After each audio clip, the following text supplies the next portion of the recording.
I'm dead before I said let's fight! No! That's impossible! By the way. BT Dubs is BTW. I'm gonna bust you up! Nope, I'm not coming down. Where am I? Help! Milk! Chance got $5. The champ got 5 on it. Back where you came from.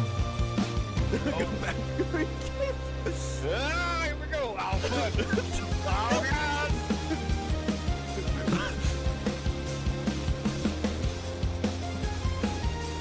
Go fast enough. Oh, I tried to go in jump low. No, three. Wow! One leg, you coward! Oh no, I should have done that.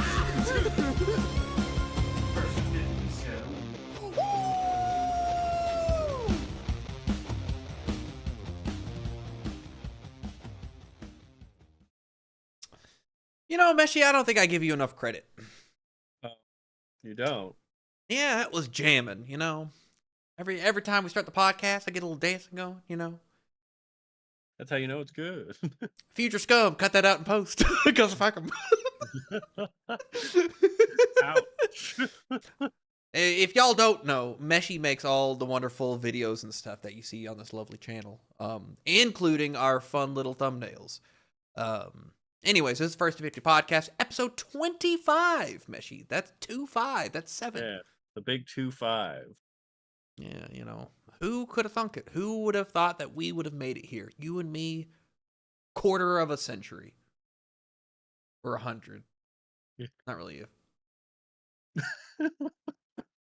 Yeah, edit that out of post. Nah, it stays in. Damn. This is a podcast where we talk about video games, movies, anime, and stuff that we do on a weekly basis. It's mostly about, well, we met because of fighting games. I think they deserve to know after 25 episodes, a little game called Guilty Gear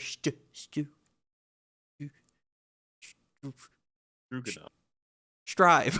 Can't say it. Where we proceeded to play 50 games, and I wonder why you kept getting off of the floor and queuing back up to fight. You just wouldn't stay down. He was like Rocky Balboa, but for like flabby people. Cut my eye. And yeah, ever since you know this has happened. I played a lot of fighting games this week. Yeah. So a little person called Alex got announced for Street Fighter 6. We finally saw his reveal trailer, which you can see on screen. I like his design a lot. I think he looks really cool. I like how they've made him a bitter bad boy, where he's no longer playing nice. When was the last time he was in a Street Fighter game? Street Fighter 5. Oh, okay. So I haven't been. They put his legs on backwards. It's really embarrassing. His stance is really awful. I can show you after this. But he looks much better in this game. Das Boot. I played a lot of ranked with Jury. We're floating around 14 to 1500 MMR. I'm still running into the problem where I'll fight somebody and I'll lose the first game and I'll lose like 15 or 20 points. I beat them and I get 5. And I'm like, wait a minute. If I win the second game also, I'm still down. So it's very much, at this point, points no longer matter to me because it's all about the knowledge base to get to the point where I'm not dropping games at all. And that's what it's kind of, because I'm used to a 2 out of 3 situation. That's kind of the fighting game player that I play things low and slow like a crock pot. I put a little something out there. I see how they react to it, and I download it on, dial-up internet. Drive. Oh. Yeah, exactly. And I see how they react to things, and then I base my future decisions based off of what they do. A A lot of people don't play like that, Meshy. I'm noticing a trend. People are kind of like mashing their face at a wall, doing the same thing over and over again. Yeah, I mean, your style is vastly different from my style, which is more of like a 1 to 50 kind of ratio. It's no, yours is kind of a coin flip. It's gonna work or it's not. There's no in between. So it's not like, oh, it's not if Scum's gonna win or not. It's there's always a 50% chance that I come out the victor of this situation. Wake up, coffee. I just have to wait for Scum to make a mistake and then I win. Yeah, Messi never wins. It's I lose. I Scum allow outplayed himself. I His allowed victory's for this to mine. happen.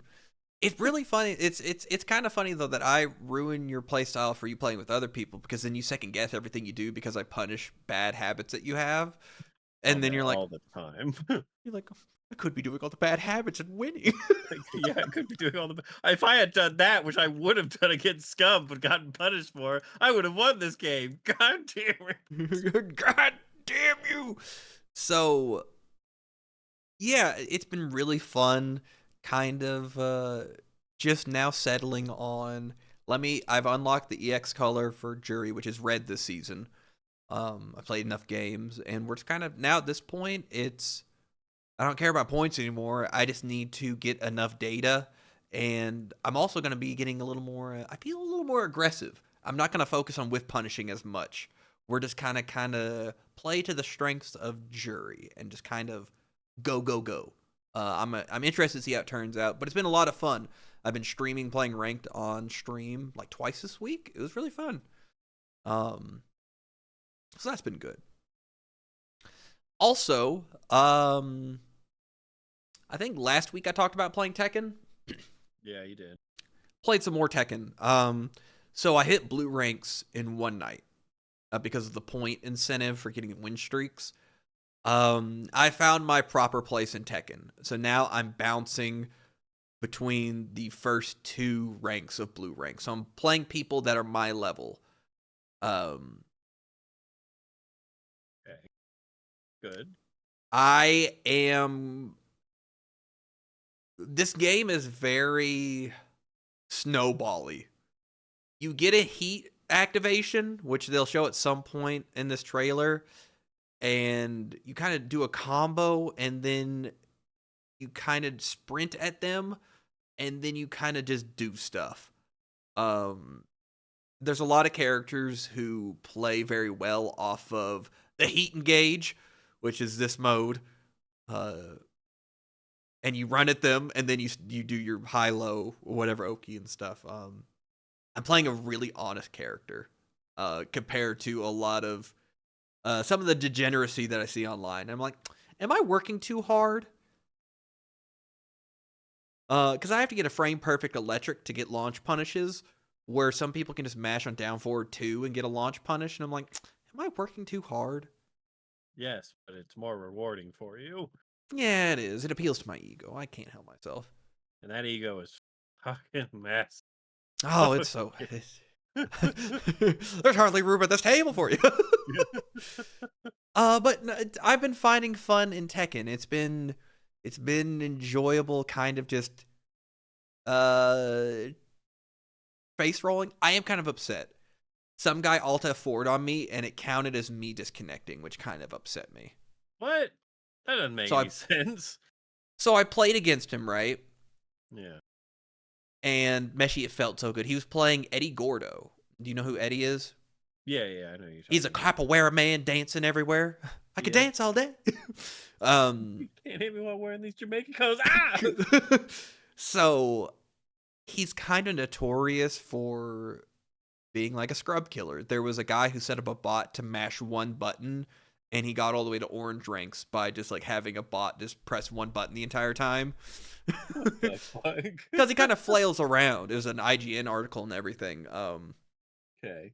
Well, I played an Eddie player and I beat him, and I was like, "Fuck yeah!" I read when he's gonna go low. I'm starting to see the difference between his left foot and his right foot kicking in different patterns. Like I'm getting it now. He queued back up with me, and I was like, "Oh, welcome back." And then my game said, "Meow, meow." I was like, "Wait a minute." So it froze, and I had to restart the game, and it said, "Your last match ended in a disconnect. You'll be penalized." And I was like, "Wait a minute, that was him though." So now when people queue up against me, I guess I have like a 1% disconnect ratio. It tells you how often people disconnect in Tekken. It's kind of funny. Um, I think I don't play that often, so I wonder how often or like what my percentage is based off of that guy doing that to me. Um, if you're watching this, you play fighting games, just run the set. Play the 2 out of 3. You're there for your. What are you gonna do? Join up against somebody else? Meshi, I've been wanting like I've gotten a win and had so many people just leave because I put him in the frame trap. Works every time, and they just don't do anything different. They keep doing the same thing, and I'm like, I'm plus. You can't do anything here, but they're like, this time it's gonna work. And then they just leave, and I'm like, well, just like play the game and like start adapting or something. That's what I want. I want better for everybody else, Meshi. It's not for me. It's for everybody else. I just want you to stop punching me in the face. Let me hit you. Works every Okay. time. Whap! Whap. Um. Also, I'm putting my money where my mouth is, Meshi. Okay. I played City of the Wolves this week. Um, Kenshiro got announced. Please shoot that man. Shoot him in the face. I mean, it makes me want to play the game. Really? You're thinking about it now that Kenshiro, Mr. is going to be Yeah, here? Oh my he's god. pretty Good shot. cool. Yeah, so, Kenshiro is going to be coming to City of the Wolves, which is pretty exciting. I played against a guy from. um, he was from, I think. No, I think it was 300 ping and like 10 rollback frames. I think he was probably from Central America somewhere. Or Brazil. Because it was 4:30 a.m. on like a weeknight. Okay, And gotcha. Meshi, we took the dub. We took it home, baby. He was playing Kine or Kane. I don't know how you say his name. The Zoner character, and we're playing good old Gato, Mr. Blind, Paw Man, and I clawed him to death. It was pretty great. The game feels really good to play. EX moves, just go into EX moves, super fun. Um, I just wish more people played it. There's more of a player base for Street Fighter 6 clearly because there's like 300 people logging into City of the Wolves per day. So says the Steam charts. Which that's not that great. So, No, that's uh, not. so I hope Kenshiro brings some life to the game, and So what do you think it is that like makes people not want to play that game? it's it's a boomer game. It's very there's a like a frame perfect, like kind of like not frame perfect. It's a pretty tight window to parry, which is kind of just guarding, which is like clicking back on your stick at the right point or down back at a certain point to adjust your frame data to be able to act out of things. So like if I know you're gonna like say if you're Gold Lewis, right? You run up to me, you stick out the little booty on my wake up, the little boot 7.5. Yep. I could down back at the right time and then DP out of it and punish you for putting a meaty on top of me. Oh. So it makes the mind game of like, is he gonna put a meaty out on my wake up? Is he gonna wait and punish me for trying to press a button, or is he gonna throw me in every situation? Um, it's the SNK curse. The netcode also isn't amazing. Oh. um, and then a lot of people got real. Kind of sucks. People got really angry about the real people, the soccer man and the DJ guy being in the game. Yeah. I mean, I can And kind of get it though. yeah, if the entire first season pass of the characters wasn't free, I Ooh, guess I would be kind of upset. If I that's had to actually pay a for good them, deal though. Yeah. so the first 5 characters, which was like Joe, Chun Li, Ken, Mr. Pig, and I'm forgetting somebody. There's not a Andy. lot of fighting games which give you free, the Yeah. first pass free. That's pretty good. The first year of the game, it was all free. But that value proposition was drowned out by, why isn't my character in it at the very start? And then people start crying, and everybody like feeds off of each other's feelings, and then a lot of people dismissed it outright. Um, so it just kind of didn't have anything going for it out of the gate, and then it didn't play. The netcode isn't amazing, so I think it kind of shot itself in the foot, and then people like moved on. Um, but it's such a fun game to play. It feels really good to like do combos in the game. Um, so if you're thinking about it, I highly suggest it because it's just fun. It's just a fun game to play.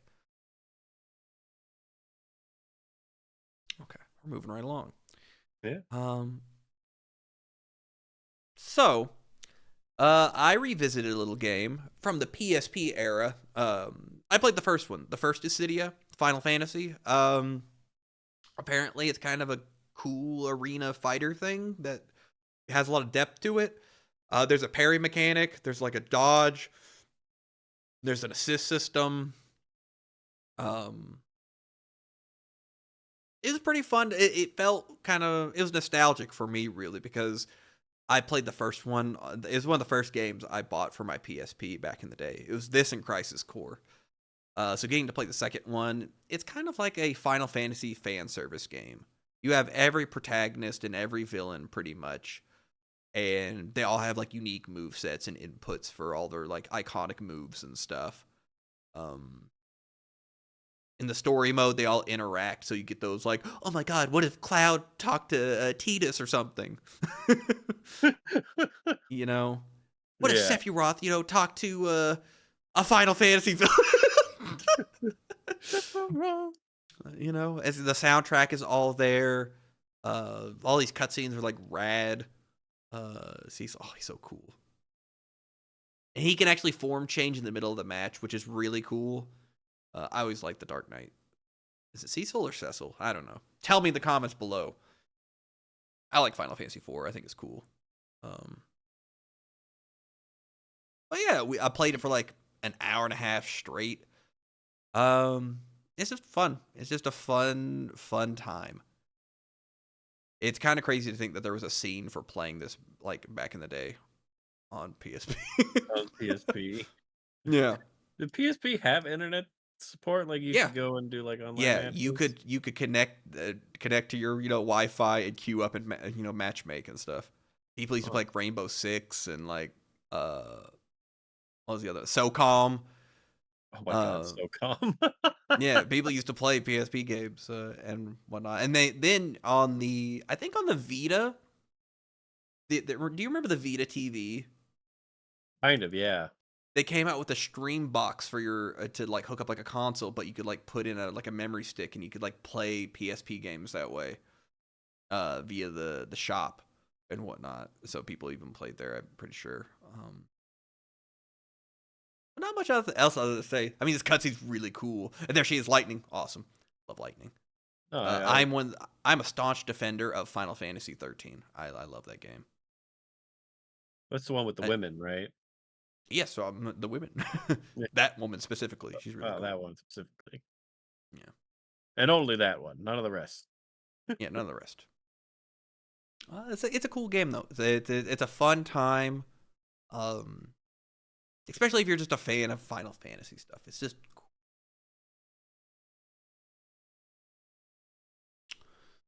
All right. Now that I've sucked about 20 minutes out of the podcast, we're going to keep going, baby. Because guess what I did, Meshi? You played Mass Effect. Good guess, Meshi.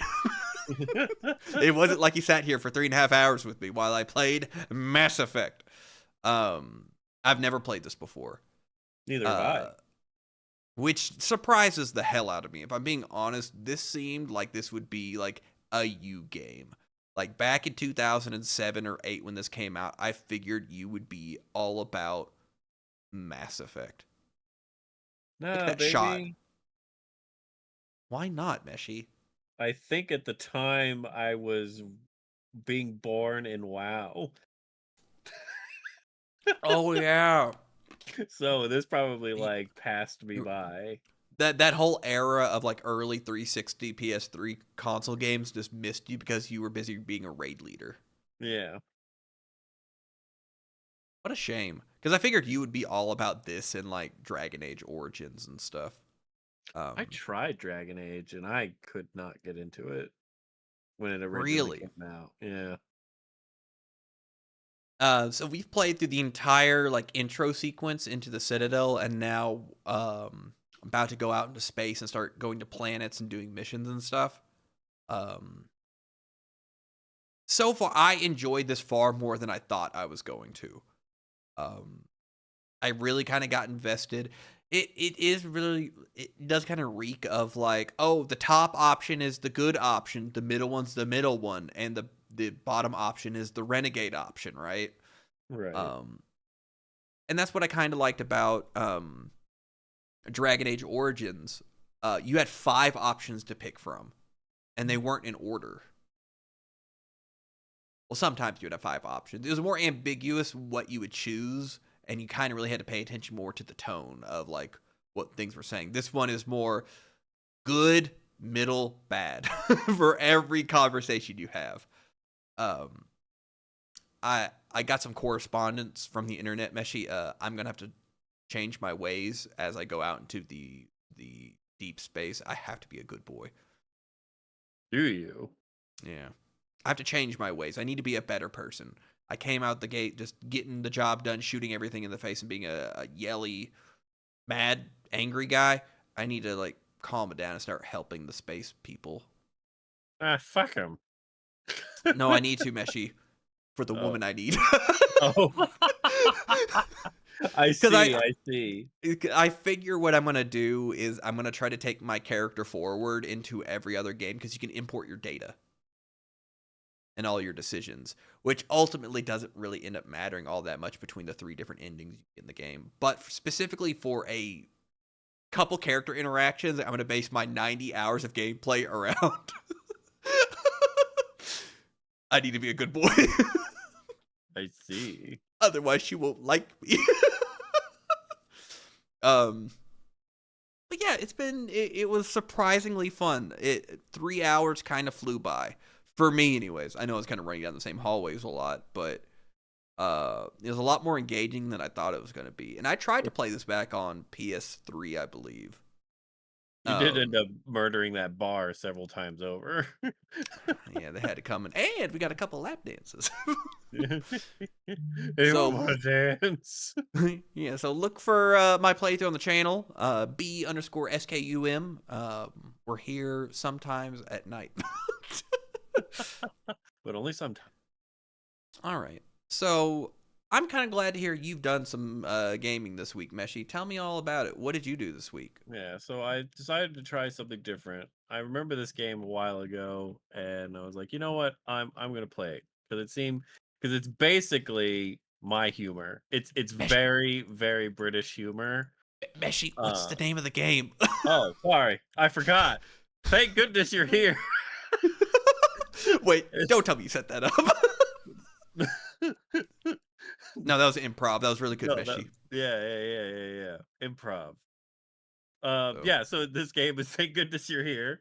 Um, it is a very very British humor game. It is so much shorter than I thought it was.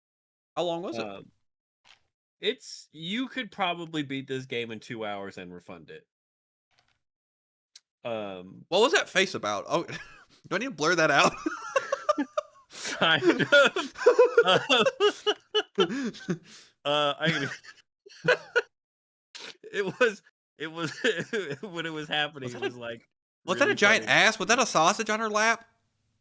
Things are There's a happening so quickly. there's a lot of like innuendos into this thing, but it's very British. So if you don't like British humor, it's very slapstick. Um, I'm here to it's slap, just baby.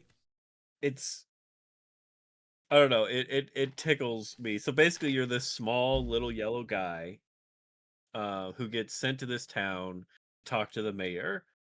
All you can do is walk around, you can jump, you can push objects when they can be pushed, and then you can punch. That's all you can do in the game. Um, and so every time you punch somebody, that activates them talking. So they're like, "Ow!" and then they like speak up. Mm. That activates their voice lines. And so basically the mayor is too busy, and so you go out into the town, and then like the townspeople keep finding you. Well, you keep running into them through situations, and they ask you to do something. Like, oh, thank goodness you're here. This is happening. Ah, I And see. then Mhm. you're solving their problems for them. And then as you do it, it kind of launches you into other sections of the town, and then other parts launch you back to other sections of the town. And so you're just kind of exploring this really weird town as this tiny man that punches people and then they talk to you. Um a lot of it is really, really funny. Um and your guy doesn't speak at all. That is a sausage in that one slap. So like I'll use that one example that you were like, do I need to blur this guy's face? So that guy, he wants milk. He's out of milk for I forget if it's for he just loves milk. He loves milk. He's this fat, tiny little person who just really likes milk. And so you go and you fix the cow in the town, and like the cow, the farmer, and the guy are sitting at a table, and there's for some reason they just start you just start milking the cow at the table, and like it gets the cow so excited that it just shoots like a fire hydrant stream of milk into that guy's face. And then it just Uh-huh. keeps going for like an extended amount of time, to where it blows him out it blows him through a wall and pins him into the alley where he's just being sprayed to death by milk. And he's just like, ah, ah, and then like this constable is like in the alley with him, and he locks eyes with him. And the constable's like, no, no, no, and he's like, yeah, yeah. And they're like, no, no, no, no, no, no. It's very weird. You have It- to really be into British humor to like it. But it's only, well, when I bought it, it was $12. Uh, if you want like a really silly like 2 hour dumb idiot thing that you can kind of just have fun with, it's really fun, and I enjoyed a lot of the humor in it. It was so short that I got back to the mayor's office and went, oh wow, it's really late, I should go to bed. So I went to bed because I was like, I'll just finish this game in the morning. Oh. And I and I opened back up the game. I was like, all right, time to finish this game. And I walked through the door and the game ended. I was like, oh fuck. It's like, God damn it. You were set for a whole nother play session, and then it said, nope, that's all we have to offer. Well, that sounds fun. Yeah. It's a dumb little fun game. Dumb little fun game. Highly recommend. Um, Played a little something else, didn't you? Yes, I played Here Comes the Swarm. This is just a demo. It's coming out in early access. I don't know when, but there was a demo and I thought it was kind of interesting. It's very similar to They Are Billions. I don't know if you heard of that game. That zombie game where you're Nope. fighting everything. This one is just kind of They Are Billions but bugs. Um and so Is that a you're just rhino kind talent tree? yeah, those are like deities in that universe. There's like a They turtle pray to deity and bigger animals. That's yeah, pray hilarious. to bigger animals to help you. And they like buff your units or whatever, depending on which one you pick. So it's like a different that determines like your play style, which deity you pick. Mhm. Um and so basically you're put onto this hostile place with all these like uh bug encampments all around you. And then every once in a while like a swarm will come and attack your base. And then you have to defend against that swarm, and then the idea is in between swarms you're expanding your base, you're trying to get bigger, you're trying to get stronger, because every time there's a swarm there's more bugs, there's more they're harder to kill, There's different so many enemy types come bugs. in, yeah. And so you need to be like building up your base while you're doing it. So it was It's fun. It's interesting. Was that a bug It nuke? Yeah, it was a bug nuke. um, it it it gets frustrating sometimes just because it's like, oh, I accidentally hit the wrong bug, and that guy was so strong, and I have no way to stop him now, and he's just gonna come flying through my base. But that's my fault because learning now, don't attack that bug that spawns other bugs and is a walking fucking brick shit house that can't die. Fair Um, enough. Yeah. I had a lot of troops. I was like, I could take this, and I shot it, and I was like, nope, can't take it. I, I'm not with these guys. Um, but it's interesting. I will probably get it when it comes out fully.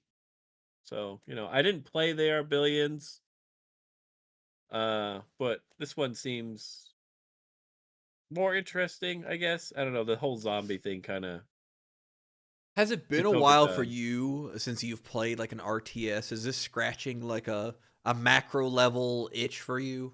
Yeah. That's basically what it's scratching. Like the whole build up a base, lead troops, manage an economy. It is scratching quite that itch. Yeah.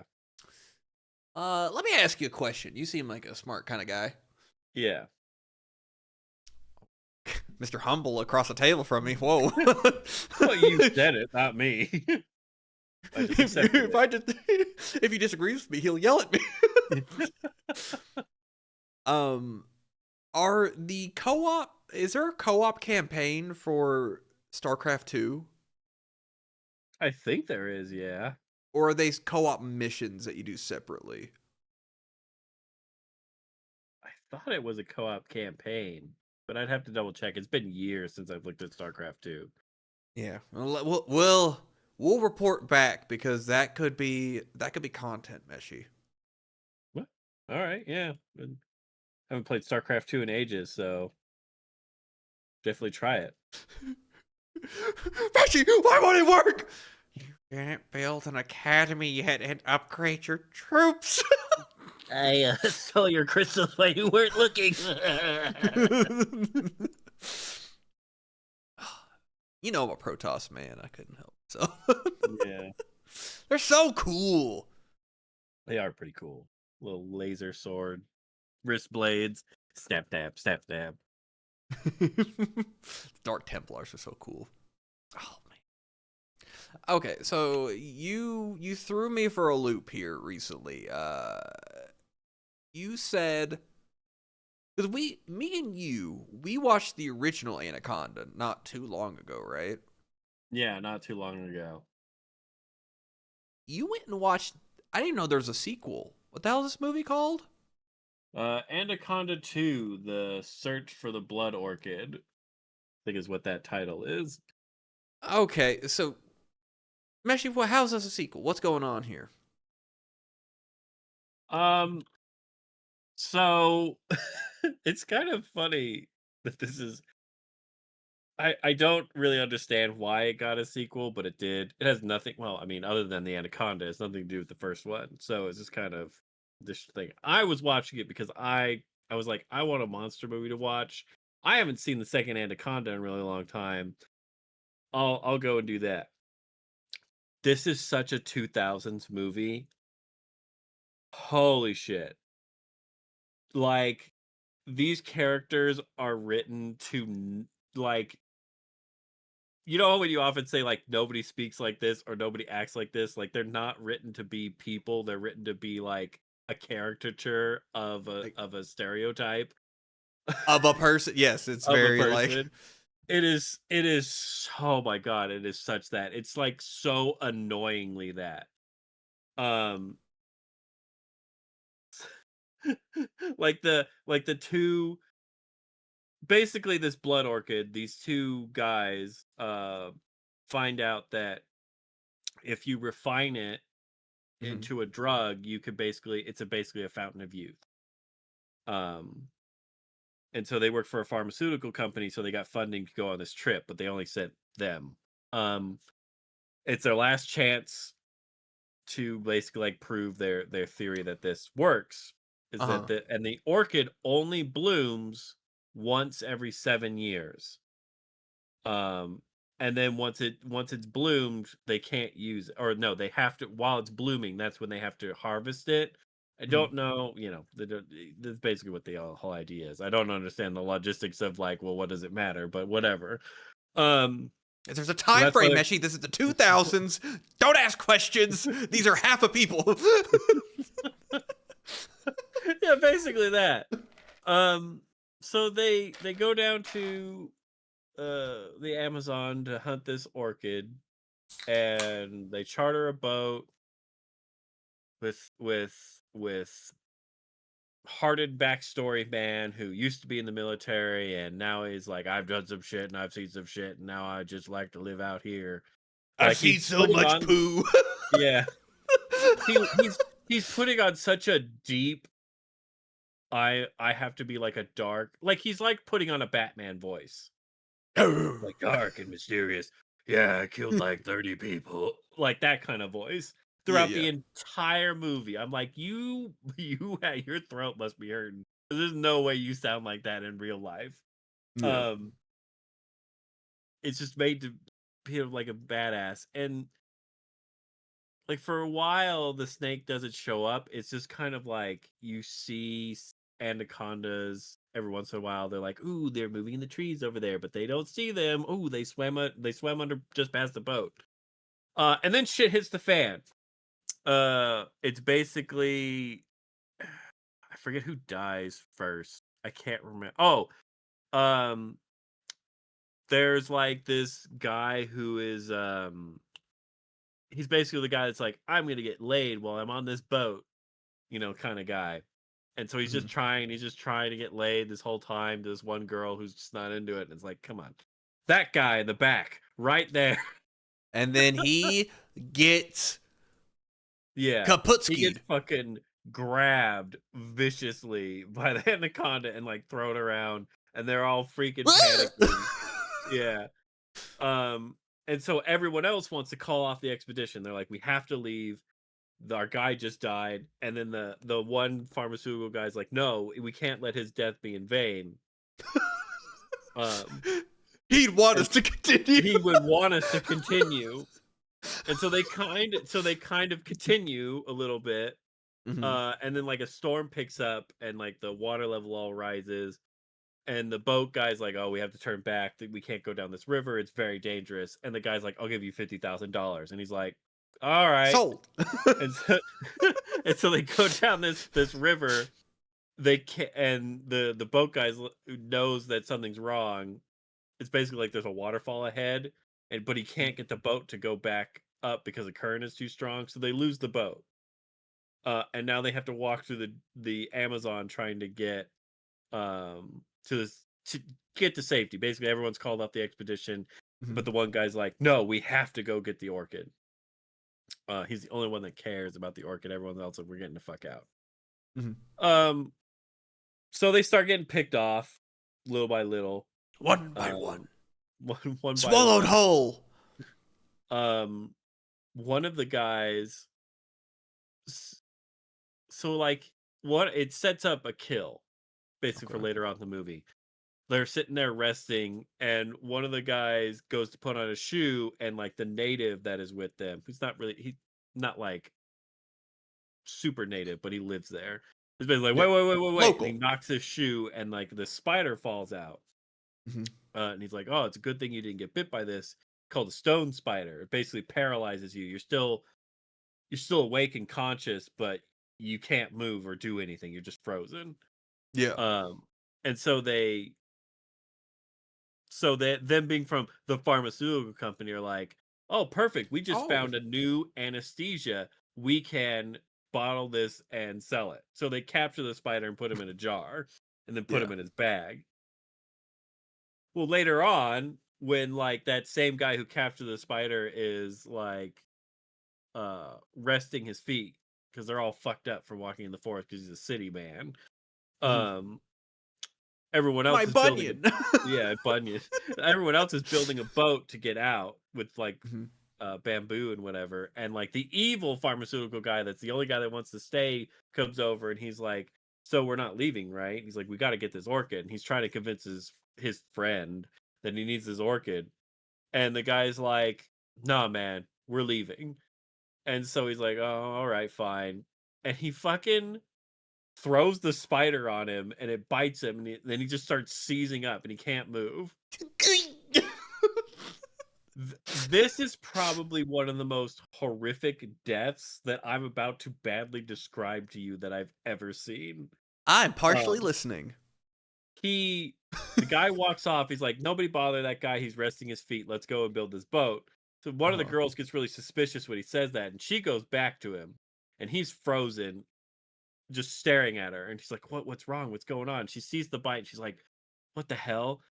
And then like he's looking up at the ceiling, and he's like, and she's like, what's wrong?" And then like above him, a fucking anaconda is slowly like descending from the ceiling.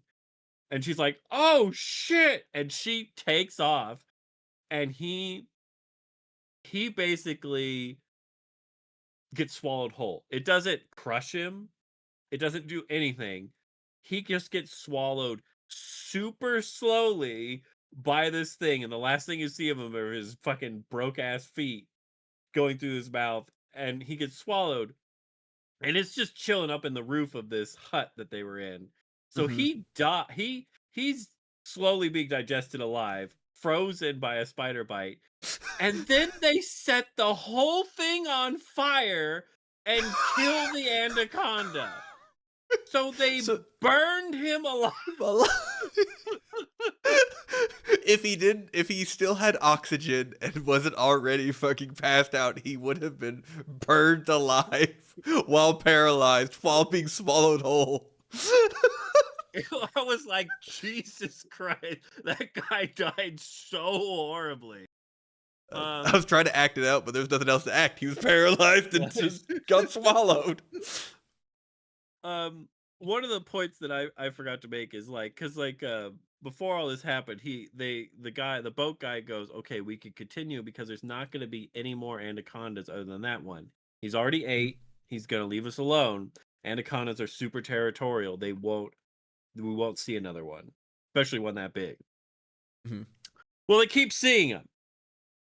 And the boat guy realizes, oh my gosh, well, we shouldn't be seeing them unless, and they're like, unless? He's like, unless it's mating season. And he's like, what? He's like, yeah, if it's a mating, and then the native guy's like, yeah, if it's mating season, then that means that a female has jumped into a female has found a mud pit, and basically all the male anacondas swarm around her in a ball and mate with her and try and mate with her. And the token black guy, well, he's not the token black guy because there's two black guys in it. But basically the comedic black guy that's really over the top is just like, you're telling me there's a motherfucking snake orgy in the jungle? And Is it this guy? Or the that other guy? guy, um, He's crying about it right now. which I will say reminded me that I used to yell that at people, not people, yell that at my friend group in high school all the time. Whenever they would say something crazy or stupid, or I just wanted to interrupt the conversation, and I would just be like, "You're telling me there's a goddamn snake orgy in the jungle, and you're worried about this?" 2000, What a pop right? culture reference. Well, They're- at the time we had all watched Anaconda, so everyone knew what I was talking about. they were all in on it. We're all in. And it was just such over the top delivery of this like crazy fucked up line.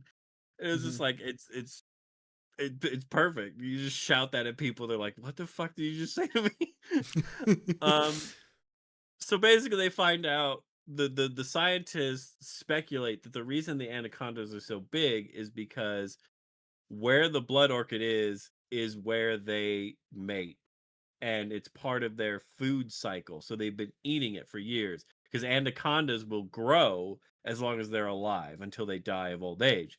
Well, they're like, this proves it. The blood orchid is the fountain of youth because the Behold. anacondas eat it. That's how they're so big. Yeah. Um, so basically, they all start getting picked off, and like the token black guy like the main native dude who's like the cool dude. He's actually like written to be like a character rather than just like a stereotype of a character. And you're like, Yeah. man, I really hope you live. He doesn't. He dies horrifically. How's he die? Um, he saves the token black guy in this cave where they all got lost at. And then he's trying to lead him out, and he's like, "Well, you know the way?" He's like, "No, I don't know the way." He's like, "What do you mean that you don't know the way?" He's like, "Well, I found you." And he's like, "Well, all right, but..." And so he's walking through ankle deep water, and then just steps into a hole and just sinks and can't find his way back to the hole when he's underwater. And so he's panicking and he's running out of breath. And then just out of the corner of his eye is this giant anaconda that just swims at him, just nails him in the chest, and then crushes him to death. And I'm like, no, not the Oh. cool one. Take the black guy. Oh, that's how they got you invested, Meshi. They're like, then people are gonna love this guy, and then we're gonna kill him horrifically underwater while he's panicking. Well, I thought I don't want to call it redemption.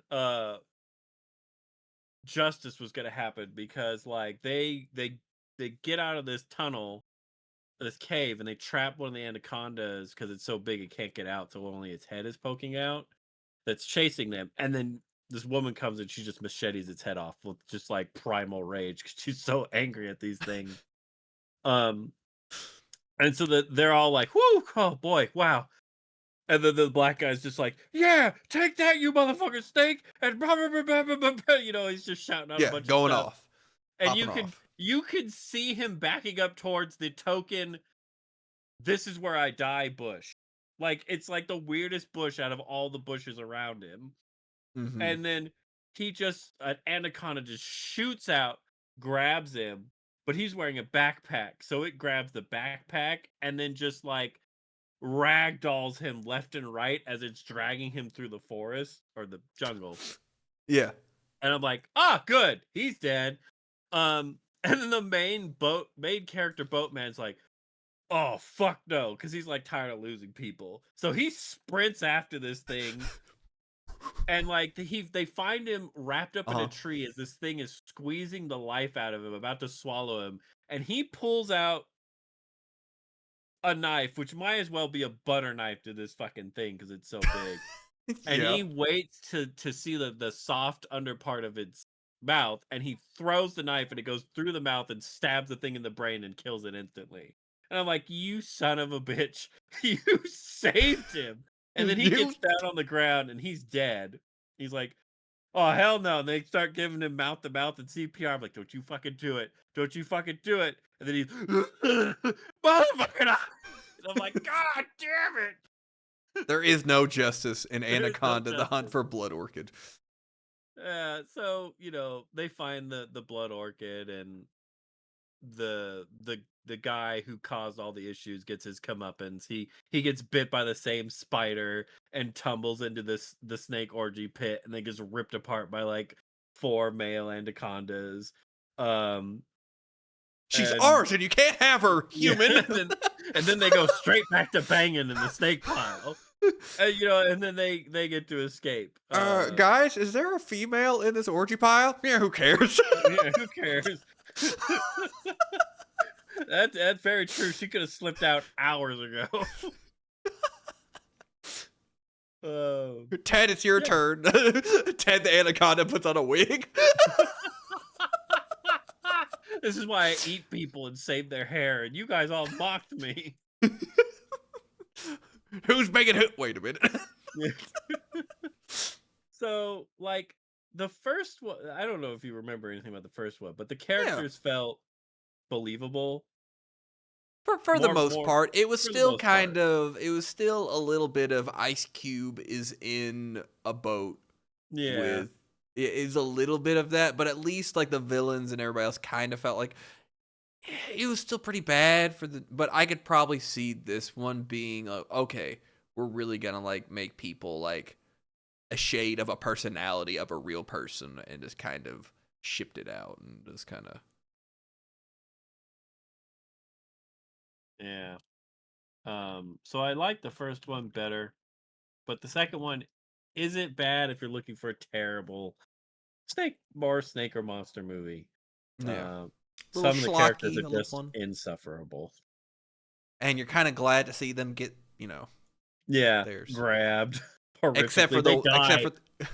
except for the one you want to, and then he just survives because he just bumbles ass backwards into being saved. Yeah.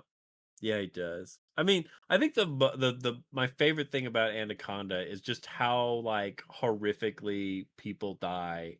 In that, not that I want them to die horrifically, but they fucking die horrifically, and usually in Anaconda movies, either they're paralyzed or they're staring death in the face as it slowly squeezes the life out of them, or the anaconda's like, "Oh, you can't move. I'm just gonna eat you whole and not chew."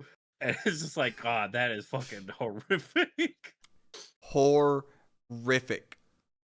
So, first Anaconda, what would you give it out of 10? I'd probably give it a 6.8. And then Anaconda 2, The Hunt for the Blood Orchid, what would you give it? 6.4. Only a point 4 down. All right. Yeah. Then we jump into, for some reason, you decided, I'm going to keep going. Yeah. So I watched Anaconda 3, which I fucking has David Hasselhoff in it. The Um, Hoff? the Hoff is in this movie, and so is Gimli. I was like, what the fuck? And as I was watching, I was like, I wonder if this movie is I think it's a sci-fi movie. Like it's Sci-fi original, yeah. because like There like he is, the Hoff. the first two movies may have been bad, but they did the Anaconda like really well. Like when you look at it, it looks realistic, right? Yeah. Or obviously some shots Oh, are I see it. CGI and Yeah, it's really this is bad. Dino Croc levels of CGI. Yeah, this is like the snake never looks good in any fucking shot. The acting is fucking terrible except for David Hasselhoff, and Gimli is overselling it too much. He's Um, trying to chew up the scenery, and this plot is paper thin, and he's yeah, really so good. you have the acting of David Hasselhoff, which is the best one out of the bunch, I guess. But he's doing it so much better than everyone else that he's just bringing to light how terrible everyone else is at acting. Um, Because he's just schlocky enough, right? He's just Baywatch man, and he's playing himself, but in this terrible movie. yeah. So basically, he's an anaconda hunter. Um, Of course. the movie opens up with him with a crew hunting an anaconda, and they suddenly see an anaconda, and then you know that scene. What movie were we just watch? Oh, Toxic Avenger, where he's like, "Put your hands up," and he's still firing the Yeah, gun, he's already but shooting like at. comical style, where he's like not able to hold it steady and is just kind of Yeah. flailing everywhere. That's basically every one of these trained mercenary professionals in this big pile are just firing wildly in every direction, but they don't know how to hold a gun. Ah! So Yeah. they were like, okay, we're gonna add the sound effects and the gunshots in post. So you guys need to act like these guns are firing. So if you were gonna pretend the gun was firing, you would probably shake your arms rapidly and make the sound effects with your own mouth. Bang, bang, bang, bang, bang, bang, bang, bang. That's kind of what's going on here. Um, Yeah. and I guess so they were out to capture this anaconda, so they capture it. It's basically bulletproof for some fucking reason. Um, and they bring it back to this company. I have no idea what the company wants with the anaconda. They're basically making it into a super weapon. They genetically modify the anaconda for some reason. So now it has a blade on its tail. Um, it's Oh my pretty god. Okay. much it's A it's pretty blade on his tail. yeah, it's pretty much like it looks exactly like the alien tail tip. Uh, and that's exactly what it uses it for. Oh my Um, god. Yeah. it's pretty much impervious to bullets, Mhm. except in its head, according to Hasselhoff. but he shoots it in the head several times and it does nothing. So I don't know if I can do. um and basically Gimli has it in this lab and he wants this scientist to like do stuff with it. But it's not really explained what he wants to do with it. He's just like, you need to start researching it. It's like, but you genetically modified it to do stuff. What do you mean research it? But whatever. Um he basically wants to look at the snake because he's never seen it before. Uh-huh. So he takes this big flashlight and he goes down to the basement lab where it's being held in this like really strong glass. And he's just shining a light on its face. He's like, "Where is it? Oh, wow, it's pretty big." And like one of the guys in the room is like, Stop shining the light at it. Stop. You need to stop, sir. Stop."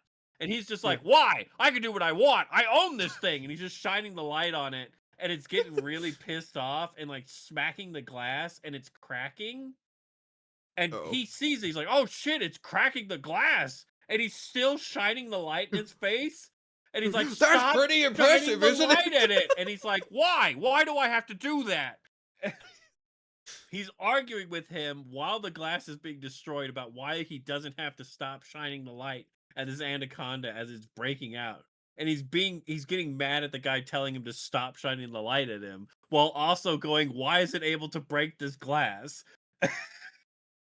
And I'm like, what is happening? For the 10th time, sir, you've genetically modified it. So Oh, right. Damn. they try to hit it with this knockout gas. He's like, "Don't you kill my steak. You can't kill my steak."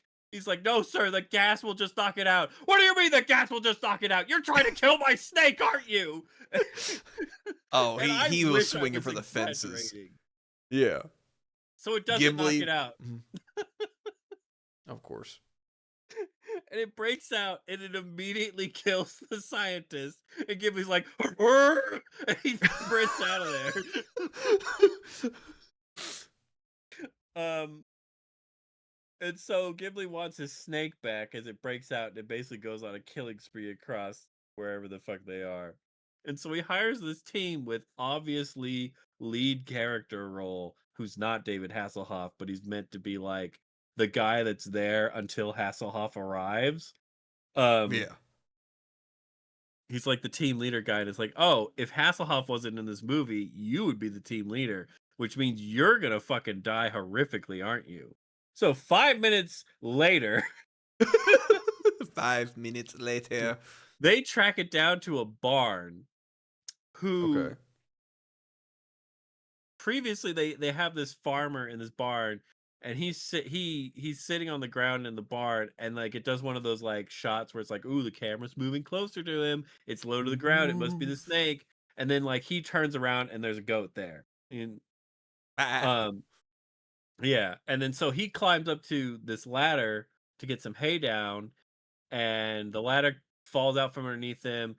He falls back, hits his head, and gets knocked out on the floor. And then he wakes up and he's halfway inside of the anaconda. Oh, Um, fuck. and he's like, "Oh!" And it's just a prolonged close up of his face going, "Oh!" for like 30 seconds as he's As he gets slowly, throated. yeah, as he's being throated by this snake. Um, and so the highly trained mercenary team specializing in hunting down these snakes, which looks like people that bought their gear for LARPing, comes out to this barn. They've tracked it down. There's cowboy hats. Well, no, the Australian looking hats, I should say. Yeah. They're wearing those John Goodman brown vests. They're wearing shorts. We're the Um, A team. for the A team. They have all different types of weapons. Ranging from shotguns to Uzis to like whatever, they just Yeah. they're like the band of misfits. And they track it to this barn, and they're like, one of the guys goes in there, and he hears a noise rafting in the rafters, and he just unloads. He opens fire, and like the comedic style shooting where you're just kind of like waving the gun in every which direction Yeah. while bullets come out. And it turns out, and then a chicken falls out of the rafters, and everyone laughs at him. Uh-huh. And then a digested goat falls out of the ceiling and hits the ground, and it's just goo. It's just Ooh. fleshy goo, all the fur's off. And everyone's looking at this goat, and they're like, "Oh, it must have been here, but why did it throw up its food?" Um, and the lady explains, who's the anaconda expert. She's like, "Oh, well, it throws out its food when it's feeling threatened because it can't move as fast when it's digesting." They're like, "Oh, that's strange. Well, it must be gone now." It's like, motherfucker, that goat didn't just fall out of the goddamn ceiling for no fucking reason. And you just explained it throws up its food when it's not, whatever. Whatever. You guys do you. So they're just standing around like fucking morons going, "Well, I wonder where the snake is. Bring out the snake Waiting. tracker." So they pull out this gun, and Hmm. he's like, "What is that?" And he's like, "Well, it tracks snakes." He's like, "Oh, okay." Actually, that's all the explanation we needed. Because they're like, "We like to protect our investment, so we have this like specialized gun that tracks Mm. specifically these things." And they're like, "Okay." It's like, "Well, where is it?" And then like immediately, main guy gets fucking tail through the back. Oh, Uh, yeah. and so he's bleeding profusely as he's being slowly lifted up in front of all these people, and he's convulsing, and everyone just goes, "Ah!" And then they just start shooting at this anaconda, who's Uh-huh. just taking these bullets all over itself. There's like 8 dudes here just opening fire on this anaconda, and it doesn't fucking care. Like, either they're missing or it doesn't care. And then eventually just drops the guy for him to bleed out, and it fucking takes off. And they're like, "After it! Split up, gang!" And so 2 of them go this way, 3 of them go this way, Yeah. and one of the guys runs off, and they're trying to help him.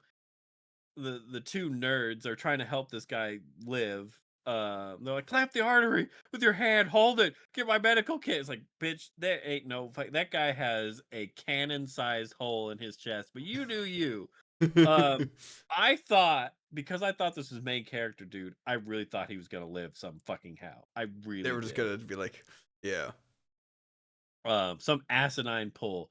Well, one of the dudes that got scared by the chicken comes back. He's like, "How's the boss?" And the anaconda just fucking like rips his head, just jumps and rips his head clean off, and then is just staring. And then his body is oozing all the other cars and like taking out the tires. Oh, fuck. So now they can't even go anywhere because this asshole got his head bit off.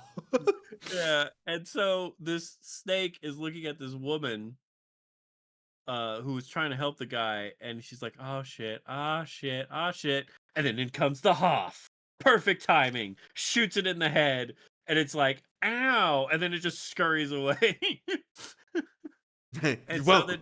then, and so the Hoff takes over, and he's like, "All right, ladies, listen up." And he gives a whole speech about how the anaconda is basically bulletproof.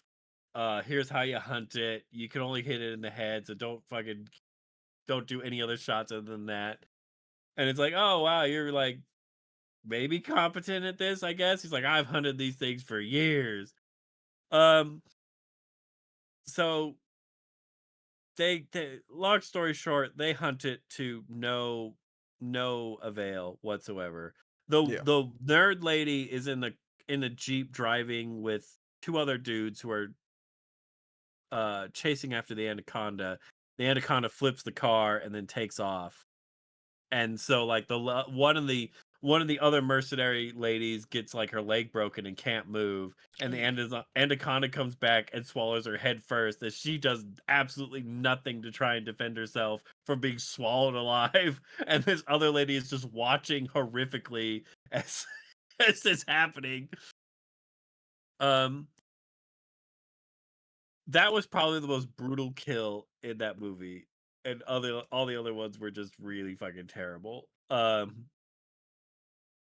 Long story short, they find out the anaconda is pregnant and it's having babies somewhere. Gimli's like, "I want one of those babies, Hasselhoff. You have to, get me one of them babies." I need it. Actually, no, Hasselhoff is secretly working for a different company who is going to give him $10 million for an anaconda baby. Somebody else is working for the Gimli guy, which sets up the sequel. Um, Oh so they my track fucking down god. they track down the anaconda's base. One Uh-huh. of the guys is like there's only 3 people left: Hasselhoff, the nerd, and one of the mercenary guys. And he's like, "All right, here's some C4. We can blow it up, take out all of its babies." And she's like, "Perfect." And Hasselhoff's like, "Hey, let me see that." And he's like, "Here you go." And then he shoots him in the head. He's like, and he's staring at the lady. He's like, "Do you want to be shot? Do you want to be snake bait, or do you want to come work for this rival company and earn yourself, a place?" And she's like, split the $10 million. And he's like, "Ooh, bargaining." And she's like, "Yeah." He's like, all right. And so she like gets in close to like handshake or something like that, or like fake Mhm. kiss him or whatever. And then she knees him in the testicles, and he drops the gun, and then they start having like a fist fight back and forth. And he's like, "Look, Okay. lady." Yeah. And he grabs her by the hair, and he basically like pulls her in. He's like, "Look, lady, I'm trying to be nice. If I wanted you dead, I would." And she pulls out his knife and stabs him in the stomach with it. He's like, Oh my "Oh, oh, oh," and he's like falls back onto the floor as he's like slowly bleeding out, just looking at her like, "But I'm Hasselhoff." And then he gets slowly devoured by tiny baby anacondas. That's And then horrible. the Yeah. C4 goes off in his face, taking out the snakes. And then she goes off, drives away happy, burning all of her research on the side of the road like a homeless person in this small campfire that she set up, which Mhm. you get to see her drawings um of what her research looks like. It's pretty much if someone was like, "Okay, we need to make something that looks scientific." And that's it. You're like, "There's no way this has any fucking thing to do with snakes. It's just lines with numbers on it." And then some other dude who was working for Gimli found a baby anaconda that survived the explosion and takes it back to Gimli. And while on the road, he's like, "All right, show me proof, and I'll wire you the 10 million." He's like, "Perfect." And while he's driving his Jeep by, he sees the lady on the side of the road, like hobo burning her trash. And he just drives right by her, and she's staring at the Jeep like, "Huh, I hope that wasn't important." And then the movie, Dun dun dun.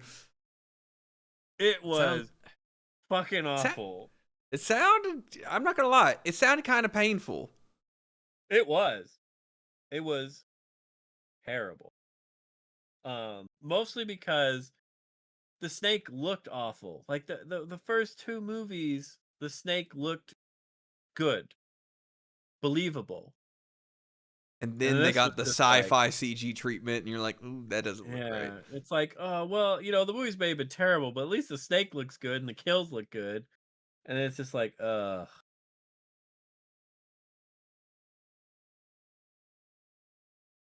Yeah, and apparently there's a fucking 4th movie, which I don't even know if I could stomach. To be honest with you. Give it some time, Meshi. You'll be back, and you know, you'll, I think you can bounce back. Yeah, Okay, I probably.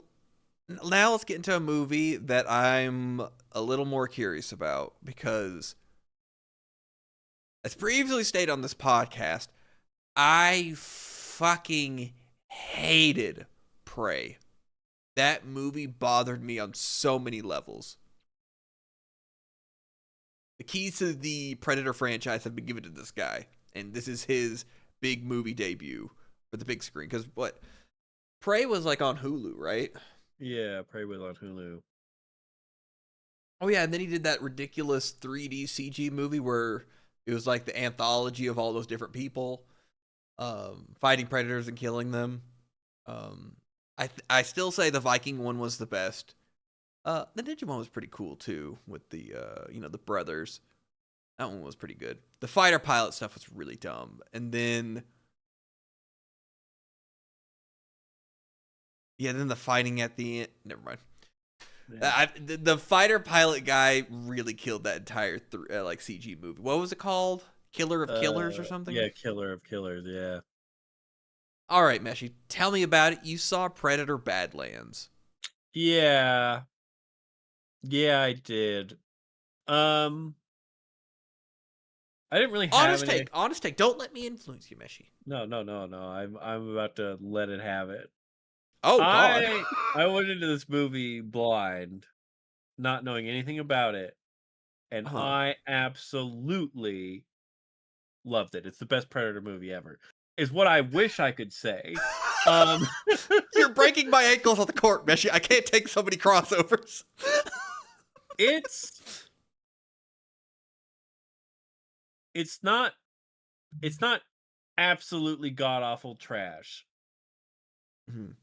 The action in it is good. Uh-huh. Um like the Predator running around doing his thing, fighting, hopping from place to place. Mhm. When the Predator is doing Predator things, it's good.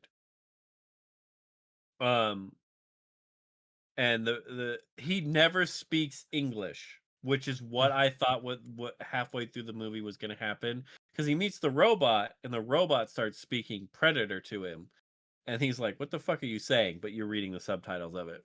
Yeah. And she's like, "Oh, well, how about this?" And she goes, then like a high pitched wail, and she's like, "Oh, okay, universal translator.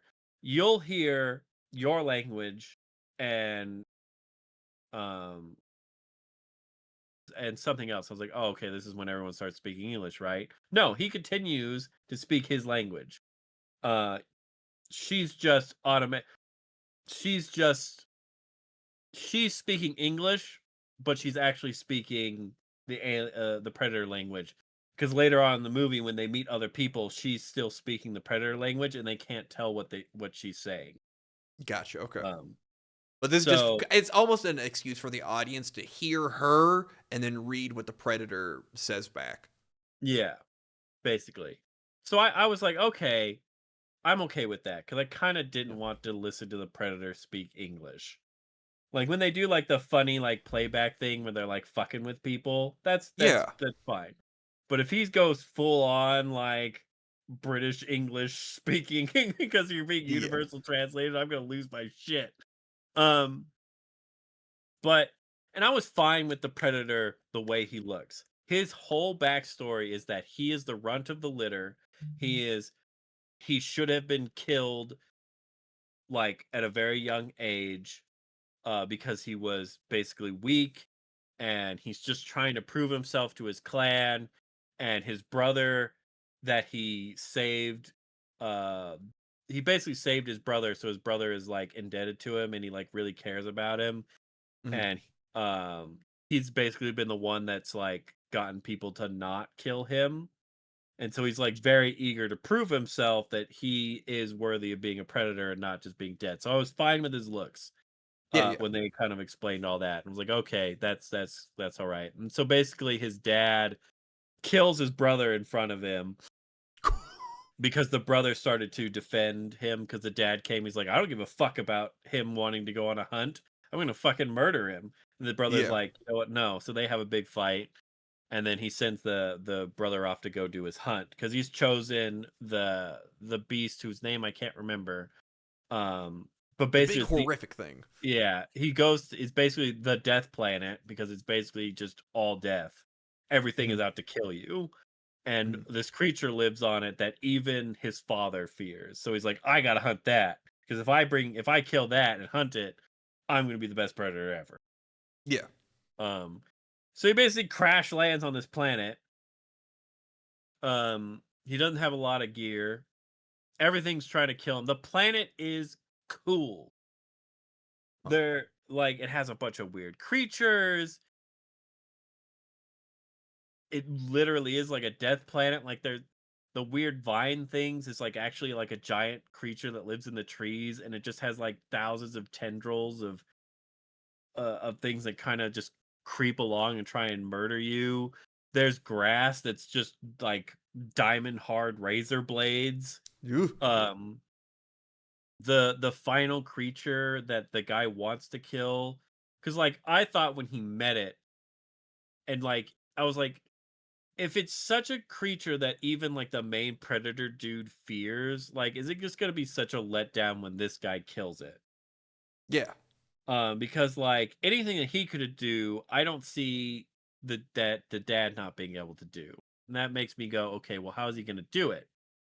Um, this this fucking thing is worthy of. I'm kind of scared shitless of it. I'm not gonna go fight it.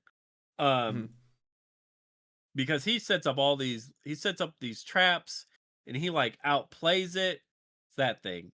He This thing? Okay. fucking the first thing he does is cut its tail off.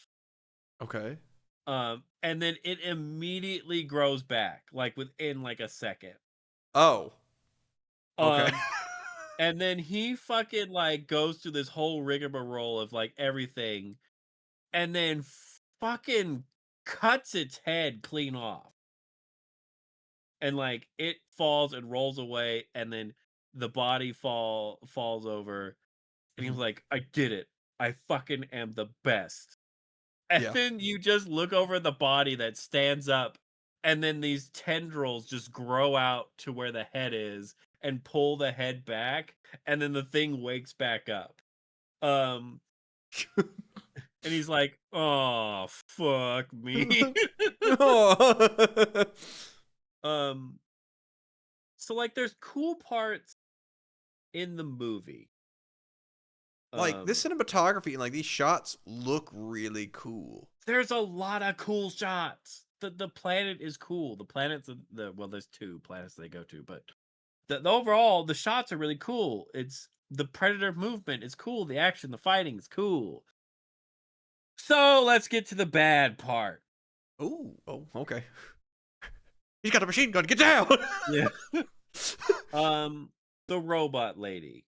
Yeah, which I feel is supposed to be the insert for the audience to project more on because at least she looks more like us and she's talking the Queen's English. Okay, what about her, Mishy? So she lets him know that there's like a team of synthetic people that are there on the Yeah, planet researching all these animals and whatnot. And they've been there for 2 years, and she encountered the thing that he wants to kill. And yeah, that's why she's split in half and where she is. And she's like, if you yeah. bring me to where my legs are, I'll show you where the creature is. Uh-huh. Um Basically you Pick me find up. out that the whole team is there to capture the thing that he's hunting. So Okay, like she has an identical twin synthetic okay. that basically they got ambushed by this thing and it wiped out like the whole team, except for a bunch of other synth that are like at their main base. Mhm. um but like the sister gets rebooted by Mother, which is that AI program that Yes. Utani uses. Yeah, from Alien. Yeah. Yeah, from Alien. And so you find out from her, like she's the happy-go-lucky synth. She's like, I've been given my sister and my she calls her my sister. My sister and myself have been given um basically empathy. We've been Okay. programmed for empathy to understand the creatures on this planet more. And the sisters are basically polar opposites of each other. Like Okay. she believes in the goodness of everything, and like everything is unique, and like the adventure is cool, and like, oh man, you should have seen Mhm. it, this creature's amazing. And the sister is like, no, everything for the company. The company says what I need to do. I don't give a fuck about these creatures. Da da da. Whatever. Sh- she's the Very emotion. very Vash and Millions Knives. Yeah, Hyper and part empathy and by any means. Okay. and part of that is from the reboot because she gets Yeah. dragged back to the main base, and she gets rebooted by Mother, and all these orders are updated or whatever. So she becomes basically emotionless, Gotcha. essentially. Stock programming. There's no updates. There's no empathy. There's no Yeah. nothing. It's just all right. So the robot and this lady, or sorry, the her and the predator, he's like, I want no help. I'm not bringing you with me. And she's like, what do you mean? He's like, I must hunt alone. He's like, well, I could be. If she basically convinces him by telling him, he's like, I'm not a person. I'm a Yeah. tool. And he's like, a tool? A tool, you say? He's like, well, No. I could use a tool, and so that's why he ends up bringing her because he's like, Yeah, I that's why can't he have makes a other robot people. backpack because she's like, well, I'm not a person, so I'm not technically helping you. I'm just a act. I'm like, okay, I get you. So that's why he gets the Yeah, robot backpack. and she's trying to like build a connection with him in some way. She's trying to make Empathize. jokes with him Yeah. and stuff like that. And he legitimately has like one or two good one-liners against her, like about like, oh, you're gonna need those legs or something like basically making a bunch of like leg jokes to her. Yeah. Cripple Um jokes. Cripple jokes about her or whatnot. And he's like, oh, finally I can walk better. And he's like cracking his back and stuff like that. I can't remember exactly what they are. I just remember Yeah. laughing at them and being like, that's actually kind of funny. Um, so she is trying to get to know him during their travel, and she's trying to learn about his culture, and like she's trying to learn like why he's here, what happened to his Mhm. brother, blah blah blah blah blah. And he's just like, I don't give a fuck. Go away, lady, or you're a tool. Shut Hush. up. I'm not telling you. Like clans trying to kill me. Blah blah blah. So during his one of his hunts, Uh huh. this is I'm very conflicted by this character that shows up Okay. because I don't know if I hate him or if I'm just trained to hate him Okay. by other movies. He's basically the token. He's basically a monkey without Okay. fur. He's a big old creature that can Hairless curl monkey. himself into a ball, and he's got like really hard armor. His weird face. But he's there to act like a monkey. He's kind of comic relief serious. So every once in a while he'll just be like he'll like mimic what the predator's doing when he's like going to bed. He'll like stretch like him, rub dirt on his arms like him. Like he's basically mimicking him. It's supposed to be funny or cute or whatever. Cuz like the predator had saved his life, and so it kind of like attached to him. Um Okay.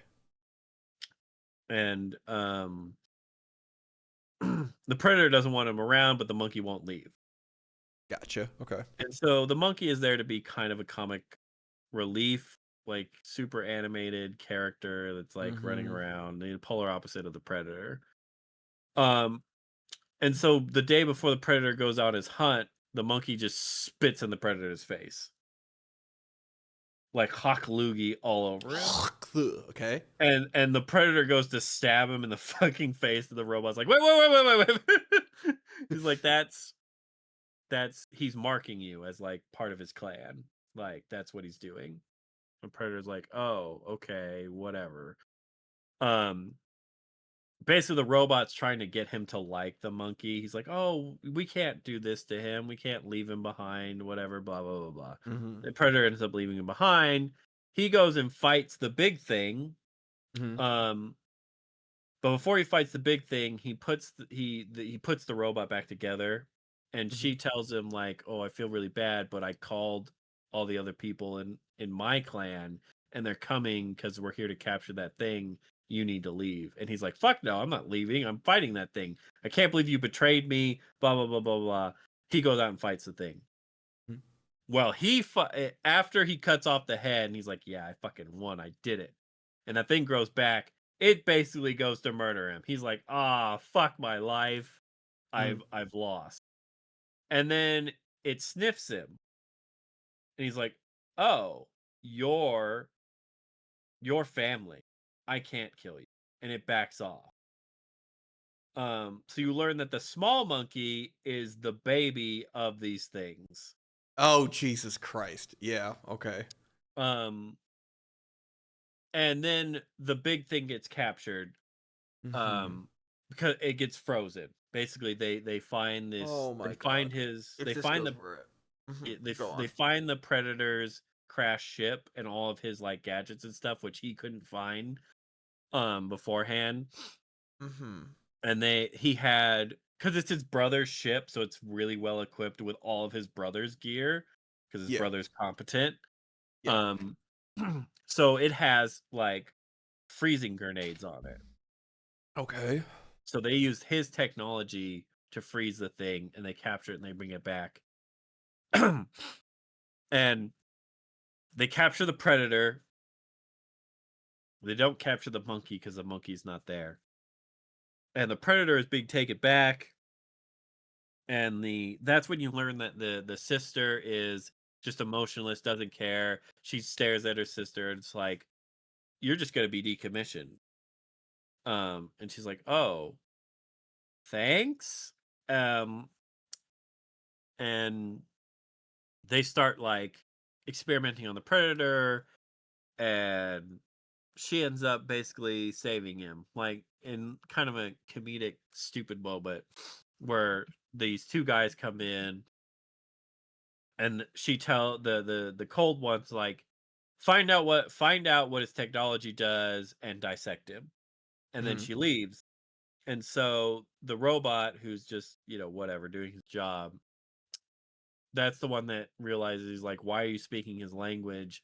Speak English. And she's like, well, I'm trying to find out what his technology does. She's bluffing him. Yeah, yeah. And Mhm. he's like, well, what does this do? And he's holding this disc. And the predator, she asks the predator, and he tells her, is like, it's a child's toy. Tell him to look at it. Like, look straight at it. Mhm. And Okay. or no, he goes, it's a child's toy. It's harmless. Tell him it's a map. Tell him to Yeah. look at it. And she goes, oh, he says it's a map. You just need to look at it. And so he looks at it, and it just blows his head off. And then Okay. she frees him, and she's like, that's a child's toy? He's like, yeah, it's a predator child's toy. And he runs out the back of the convoy thing, and he gets Yeah. away, but the sister gets captured. Or sorry, the he leaves the robot behind and he escapes. Okay. Um and so basically he feels bad for her. Mhm. I think, like, he's sitting there and he's like realizing, like, oh shit, I'm all alone, blah blah blah blah. So he starts the montage of collecting stuff from all across the planet that he's fought. Mhm. Like all the like there's an eel it's basically an eel. No, it's a salamander that basically spits acid. Okay. And so that's his laser gun. That's his laser turret that sits on his shoulder. So he collects that and he trains it, Okay. he gives it food. Basically, he tames it by feeding it, and every time he feeds it, it will spit acid where he tells it to. Um, and then he gathers like the bladed grass for like tools, and Uh, he makes his own like mask or whatever. And then he finds the monkey, and they're like, I'm gonna go save your parrot, and he spits on it to make it part of his clan. And the monkey goes and so basically it's them infiltrating the base, and saving the robot girl, killing everyone else. um and because they're synthetics, he murders them pretty horribly. They're yeah. So like, this is what? how they get away with the PG-13. They're like, make all the people who are going to get killed into synthetics, and they just get just butchered. Yeah, butchered left and right, melted into nothing by this acid spit as they like slowly and horrifically scream as they're being like their body's just collapsing in on itself because there's nothing to Yeah. support it anymore. Um and then there's this big final fight with this power loader and then the big Mhm. creature, and then the predator hops on its back and starts tearing at the cables, and the big creature just swallows the sister synthetic up. Okay. And they're sitting there with the big creature, and they're like, "Oh yeah, we won." And then the big creature freezes from within because the synthetic Oh, is alive because it just swallowed her whole. And then yeah. she blows it up, so it kills it. Okay. Um, and then I forget exactly how she dies, but she basically, I think the sister kills her, but I can't remember Okay. exactly what it was. Um, and so she dies. He takes her skull and cleans it off, and then they become a trio. Basically, it's the monkey, the predator, and the woman. And they're like, "Oh, I guess, what are we gonna do?" And he's like, "Well, I've got one more hunt to do." And so Mhm. he goes back to his father's planet and fights him in a one-on-one duel. He actually fights him in a one-on-one duel, Okay. and wins, like, pretty staggeringly overwhelmingly, and kind of a cool combat sequence, Okay. where the dad tries the tricks that he used against the brother Mhm. that succeeded, and he's like, "Well, I know what to do," and he basically, like, kills him. And then Okay. he puts him into this, like, energy restraints that, like, forces him to kneel and just exposes his head so he could get his head chopped off, which the dad did to him before the brother intervened. And then Okay. the monkey comes out and bites his head off, but the monkey looks more like the big creature now. It's growing. It grew Yeah. pretty fucking fast. Yeah. Um, it bites his head off. And then the movie ends with the predator going, like, the dad going, "Oh, if you free me, you can join the clan. You've earned the right." And he's like, "I have my own clan." And then the monkey bites his head off. Um, Okay. and so it ends with them walking back to the ship, and then, like, the predator getting like, well, like, "Oh fuck," and he looks over and there's this ship landing off in the distance, and she's like, "More of your clan?" And he's like, "No, it's worse. It's my mother." And then the credits roll. Oh my god. So it's very hard for me to rate this movie because if I pull out all the bullshit, or not the bullshit, if I just pull out all the stuff that sucked and just went with, like, the predator action and, like, just the predator himself, it's not that bad. But then you mix in, like, the obvious comedic insert and the robot that's trying to teach this predator empathy. And I mean, the predator is like, "I don't fucking care," but then at the end, he's like, "Okay, yeah, Family. I'll just make my own clan because my clan fucking sucks." He, like, realizes that his and to be fair, his clan does fucking suck. They wanted to murder him, so I kinda get him going, "I'm just gonna go off on my own," Yeah. um, kinda thing. Um, so I don't know. It's hard to rate. It's like a 7. But there's cool stuff in it. It's just plagued by eh. A lot of bad story decisions. Do you feel like this is almost like The Last Jedi, where there's cool things happening in certain situations, but a lot of story elements are just bad or feel shoved in and it detracts from everything else? Yeah, basically.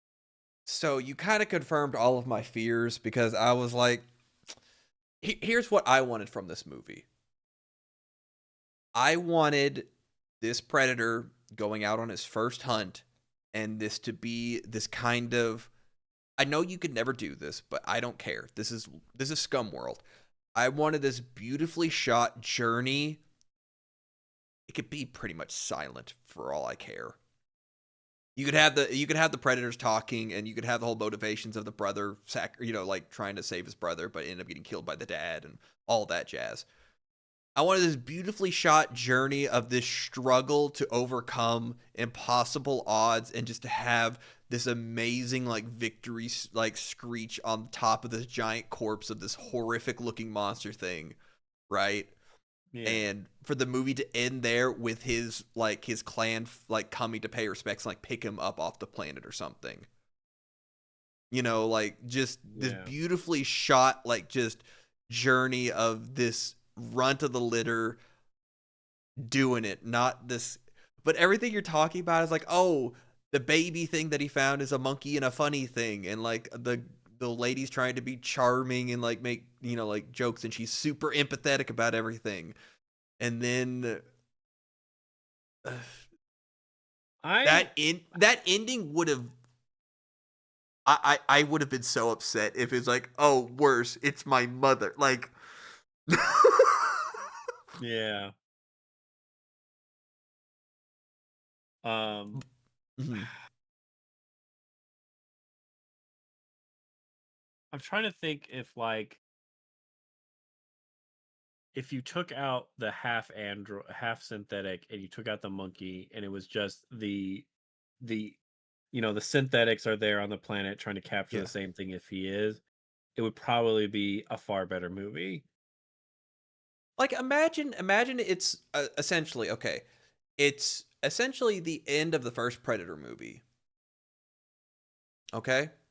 Yeah. Except Arnold is the Predator and the synthetics are, just like him trading and like, outsmarting these things and like killing all of them. And like you get to see the Predator work from his side of things and how he like tracks stuff down, and how he hunts like more humanoid looking things as he's taking out everything else and then culminating with killing the big thing finally, Yeah. and just having like and having him like kind of scrounge around. Like I kind of find the shoulder lizard spit thing as I find that kind of lame. But um have him like gather up stuff and like make do and maybe like find stuff like, like off his brother's ship or whatever later on once he gets to it or what. I just was worried about this movie when I saw it, and then I saw it was PG-13, and then I saw all the synthetics, and I saw the half android lady, I think, who made a joke in the middle of it. That's disappointing to hear. I'm glad you took the bullet for us, Meshi. That sounded Yeah. like I would have. You sound Shoot. disappointed. I would have been pissed. I don't, having seen, so just focusing on like the final monster, right? Yeah. Having seen its like regenerative abilities, I don't like I don't see a world where like that the predator killing this thing is satisfying in any way. Cuz like he would Is have to kill it in such a MacGuffin kind of way that you'd be like, "What?" Like, you know what I mean? Like yeah. if like why did that work? Yeah, well, yeah. um Because I always go back to like, well, why couldn't the dad do this? Like, if all he had to do was like run up and slice his neck off, like, why couldn't the dad do it? Like, I get why it's scary, but like, I don't believe that this runt somehow figured out a way to kill this thing other than just being really mad at it. Yeah. Yeah. But yeah, saved your watch. Who knows? Maybe we'll eventually get a decent Predator movie sometime. Maybe. I don't know, Meshi. I think it's cooked. Because everybody seems to love this stuff, and I keep coming back to it, and I don't know. I really I like the first film. The second of the film is a weird like look into the future with silly guns with a bunch of scopes and silencers with Jamaican voodoo gangs and like that. The Concrete Jungle's a strange film. Um, Yeah, it is. Predators I thought was pretty cool. I thought that was really cool to see like, you know, all the different backgrounds of like the people being hunted on top of Like the I difference just between need the I just need more of that movie. Like, well, that's what I was gonna say was how satisfying would it have been to prove himself because there's different types of predators, right? There's the like the bigger ones that we see in Predators. What if he went and like hunted one like while he was on a hunt or something? oh yeah.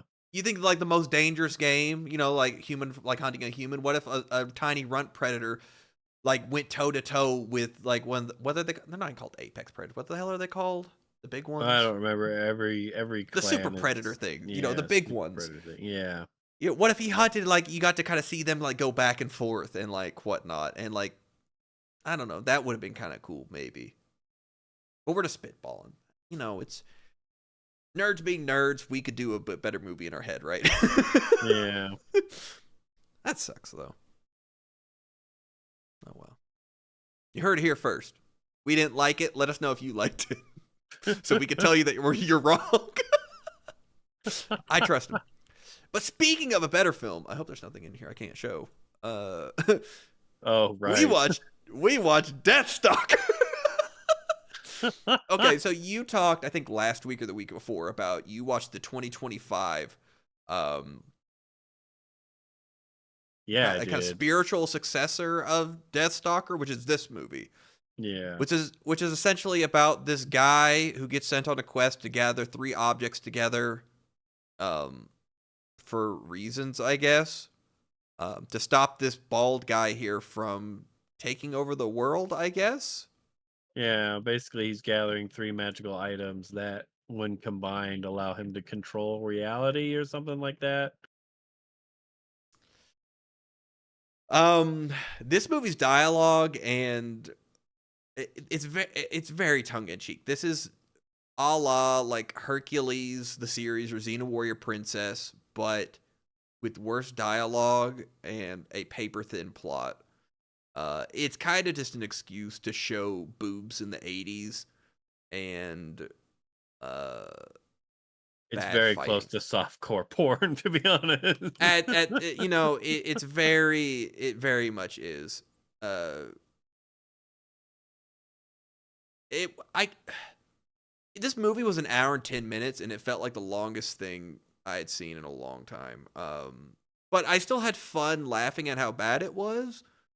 Oh Um, man, there was so many th- like over the top, dumb, funny things. I mean, you're watching these guys have engage in Mortal Kombat in the goofiest way, like this. They're drop kicking each other. That guy's fighting a pig guy. There's a little guy with a knife who stabs a guy in the nuts, but gets crushed by a hammer, and turns into, you know, corn syrup on the ground. Um, the guy that's been in the cave for 30 years. Who's the guy? There's the old witch points the Deathstalker guy in the direction of the first item, which is this sword. He's like, it's in this cave with this guy who's been there for so long, and he's like, oh my god, you're the guy. Well, the prophecy said, I quote, I will be led out of this cave by a man who's not a man but a boy. So the Deathstalker guy, it leads this guy out of this cave by the hand, but he transforms into a boy as he's leading him out of the cave for some reason. And then the curse is broken. He turns into a regular person, and then Deathstalker turns back into the Man. I, It's really weird. and then most of the film takes place in. So the main bad guy gathers up all these fighters for a tournament, right? And he wants them all to kill each other, so he doesn't have any competition, and he'll take out the strongest guy, which is the Deathstalker, which is, fucking this asshole. 90% of the movie takes place in this room alone, where is essentially an orgy happening with a mud pit with people fighting as soon as they said fight. But some people are still like making out, some people are still mud wrestling, and some people are just eating. Um, and this is before the tournament happens. And then after this orgy mud pit gorge fest is going on, well, the main bad guy turns his henchman into a woman to then give him a dagger to go seduce Deathstalker so he can stab him unsuspecting that a woman would do that while he's trying to sleep with him. But Deathstalker pins the guy who got turned into a girl to the bed and nearly fucks him. But he's a girl now. I mean, we gotta rewind about 5 seconds before that scene in which the guy who's sent to assassinate him tries to assassinate him in the most shitty way possible, which is while Deathstalker is looking at him, he pulls out the knife and tries to stab him in the face. And I will one up you. Let's rewind the tape. The assassin guy is like, I'll kill him. And the main bad guy goes, yes, you will. But we're going to make sure of it. And he's like, how are you going to do this? Because you won't be you. And he starts changing him into a woman slowly. This isn't like a snap of the fingers. The main bad guy reaches down to his crotch and says, it's gone. and he is gets fondling he gets breasts, and then he grabs them and nearly looks at the camera. He's basically locking eyes with the villain. And then he fully transforms into this actress lady who's like, I guess I'm the bad guy now, or the henchman. And then that whole scene unfurls where Deathstalker's looking at the lady who was the henchman, pull out the knife, and then makes a pathetic attempt to try to stab Deathstalker. Deathstalker lays the henchman, now a woman, on the bed and mounts him. And the entire time, we're just in Discord. I'm just voicing this poor henchman, who's now a woman. Please, God, don't fuck me. You don't understand. I'm not a woman. And then all that happens is Deathstalker's like, something's not right here. Leave. And he kicks out the hench lady, who's a man,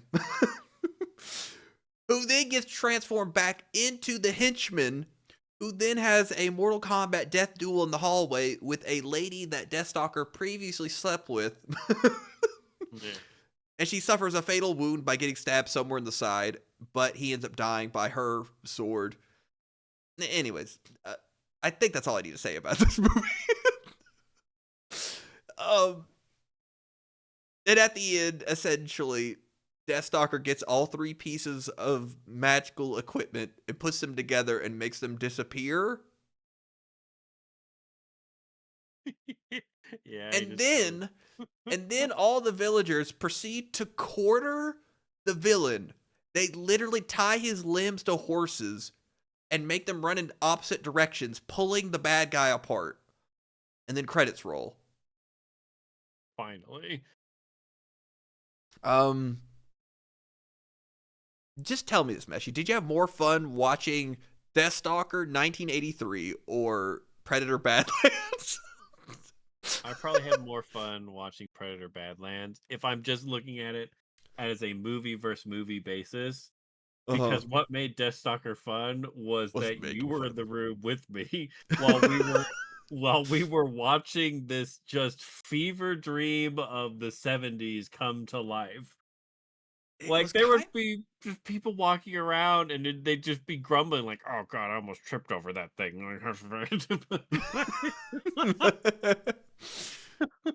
Yeah, what a strange thing. And I'm surprised that like this hearing you like, oh, they put all this love into this like 2025 remake. I wonder where the affinity for this movie comes from. Did it really come out of like teenage boys getting to see boobs in the 80s and they were just like, this is awesome? Yeah, it's got that fan base that's like, oh, it was really cool. They were like super strong and buff and they had tits everywhere and it was like death metal. I guess so. Yeah. Just get a classic following. I mean, they made 4 fucking other movies. I'm really curious. I'm morbidly curious, but it also wasn't great. So it's like, do you spend your time doing something that you might really like, or do you just make fun of garbage? Which both have their merits, right? Yeah. Speaking of something kind of good, I watched Lupin the Third, Cat's Eye crossover movie. So this is a 3D CG movie, whereas a collab movie between Cat's Eye, which is essentially 3 like spy ladies who like steal stuff, right? And Lupin and the gang. Of course, Pops is there. This is a movie with the 3D models, but there is some of the coolest like shots in this film. Like, there's a moment where one of the Cat's Eye girls, the main one, throws a playing card. And the way they shoot, like moving around the card and how dynamic they make the shot, there's a lot of like this cool camera work that they do in this movie. Lupin gets his ass fucking handed to. He is bloody and bleeding. This was a pretty overall it was interesting enough. So essentially what you're getting at is the Cat's Eye girls had a father, and he had 3 paintings, and they're hunting down the paintings, and they're trying to steal the paintings back just so they have them, because they're like, oh, this was our dad's work, right? and Right. each painting represents one of the sisters, one of the Cat's Eye girls. Um, the plot comes in why there's Nazis trying to steal the paintings because hidden in the paintings are 3 pop rocks. Tiny little magical stones that they're performing this Nazi ritual in some basement to like gain immortality. so Okay. so Lupin and the Cat's Eye Girls team up to stop Nazis from reenacting a blood ritual with Nazi pop rocks. It's kind of awesome. It's fun. Um, everybody gets their moment. Jigen runs away from a Nazi with a RPG. All the voice actors are there. This is all in English. I would highly recommend watching this movie. I had fun. I would probably give it like a 7 or 8 out of 10. I enjoyed myself. And typically I'm pretty like snooty with 3D models, especially and stuff, because they run at like 15 frames a second or something, and it's kind of weird to look at. But there's so much cool camera work. There's a whole chase scene like on the water in boats that's really shot well, and it's just like cool to look at. Um, yeah, it was just a fun film. I would recommend it. Poor Lupin is fucked up half of this movie. he he goes out of his way, but he's got a heart. He's a thief with a heart of gold, Meshi, and that's what you have to say about Lupin, right? Yeah, Lupin. Pops gets to say the line, all's right with the world. Um, I enjoyed this movie. It I looks would recommend so it. fucked up. Oh, you have no idea. There's at one point where he like falls off like a waterfall with one of the Cat's Eye girls. He like washes ashore. His eye is bloodshot red with blood coming down from his forehead. Also, he can't see out of the eye. Like he gets fucked up. Good movie. I would recommend it. While I was playing ranked in Street Fighter, when I finally kind of realized like, this point system, I just need to learn to play the game. Let me put something on in the background and just kind of like play to learn more than play to win, if that makes sense. Yeah, yeah, Yeah, like I don't need to fully pay attention. I'm just gonna try these different options to see how people react as like practice like routes.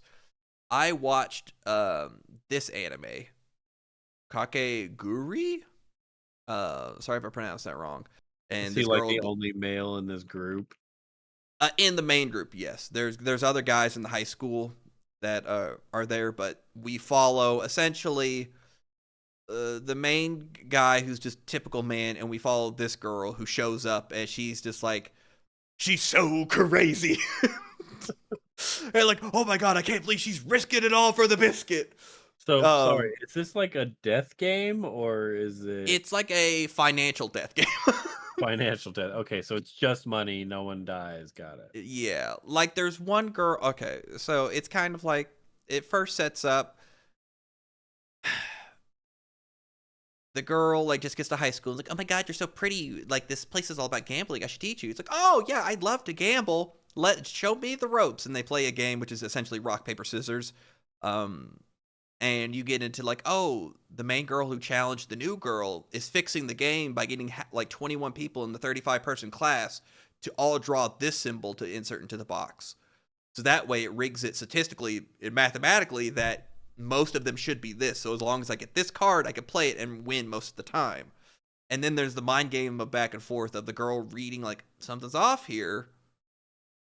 I wonder what's going on here. And then she starts looking around, and it's cool in that sense for the first few games.